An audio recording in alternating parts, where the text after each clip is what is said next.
Bonjour à tous, j'espère que vous allez bien. Donc la dernière fois, je vous avais présenté un oracle sur le thème des mille et une nuits. Donc il s'agissait de l'oracle interdit de Sherazade. Je vous remonte vite fait la boîte. Et j'avais trouvé un petit Lenormand sur le même thème à associer avec. Donc je suis très contente de pouvoir vous le présenter aujourd'hui. Il s'agit du Rana George Lenormand, de l'auteur du même nom. Donc on a une jolie boîte comme ceci. Voilà, avec des dorures au niveau des écritures et de la présentation. Donc c'est paru aux éditions US Game. Je crois qu'il n'est pas tout jeune. Il est sorti en 2017. Voilà. Et je l'avais acheté justement parce qu'il n'y en avait plus beaucoup au moment où je l'ai pris en tout cas. Donc on a un petit livret pour aller avec. Bon alors après c'est un petit livret en anglais puisque c'est un Lenormand qui malheureusement n'est pas sorti en français. C'est bien dommage. Voilà. Donc la boîte s'ouvre comme ceci. C'est une boîte aimantée. Et les cartes sont séparées en deux. Hop, je vais vous les sortir. Alors, les tranches sont neutres. La grandeur des cartes, c'est une grandeur carte à jouer classique de petit Lenormand. Et regardez-moi ça, les dorures sur le dos avec la main de Fatma.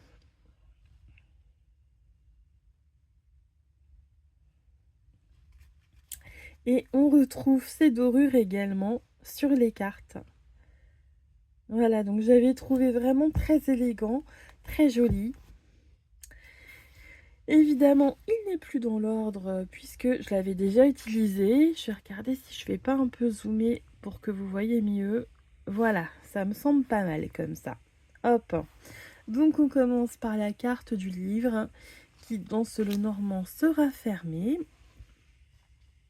L'anneau.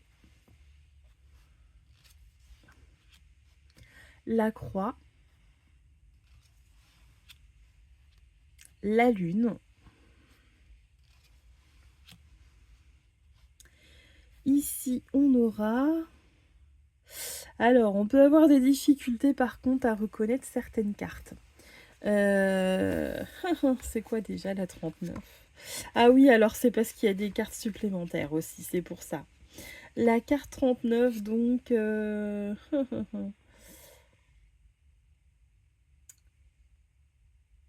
ça va être... Je ne sais pas, bon, je ne trouve pas. C'est bon, c'est une carte qui va plutôt représenter tout ce qui est le repos, voilà, la nonchalance un petit peu. J'avais oublié qu'on avait des cartes supplémentaires sur celui-ci. Numéro 37, bah là pareil, il y a l'idée de, je pense, de trouver un équilibre. La 38, 38 c'est l'encens, je crois, si je me souviens bien. 40. Alors évidemment, je vais commencer que par les cartes, les cartes à part, visiblement, les cartes supplémentaires. Le soleil, enfin une carte que je peux reconnaître. L'encre. La femme, donc la consultante.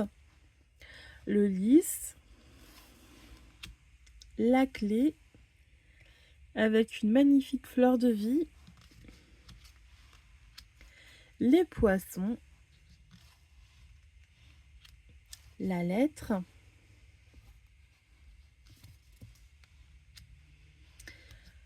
Le consultant. Le consultant ou un autre monsieur. Donc là, c'est bien, on a plusieurs cartes. Pareil pour la femme, là, ça peut être une tierce personne. Le mont. Le jardin. Le navire. Le trèfle. Le cavalier. Le serpent. les nuages, le cercueil, le bouquet, la maison, l'arbre, le chemin, l'enfant,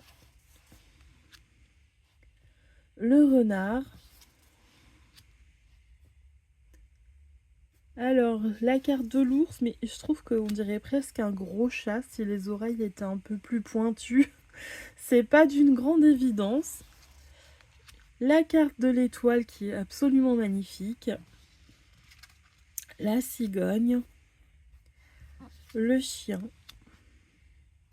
La faux. Hop. La verge. Les oiseaux. La tour. Le cœur. Et enfin, les souris. Donc, les cartes classiques du Petit Lenormand, on n'a pas de mal à les reconnaître. Je disais des bêtises. C'est juste les cartes supplémentaires. Voilà, il faut prendre le temps de regarder avant à quoi ça correspond. Parce que là, vous voyez, ça fait un moment que j'y ai pas retouché. Et en fait, j'ai complètement oublié à quoi ça correspondait. Voilà. Je vous ressors les cartes de Scheherazade, l'oracle interdit de Scheherazade, pour vous montrer un peu ce que ça donne. C'est vrai que moi j'aime bien associer les jeux entre eux et puis voir qu'ils se répondent et s'associent bien même au niveau esthétique, c'est toujours agréable. Donc là en plus on retrouve le même thème, c'est super sympa. Hop, si j'arrive à sortir le jeu de son pochon.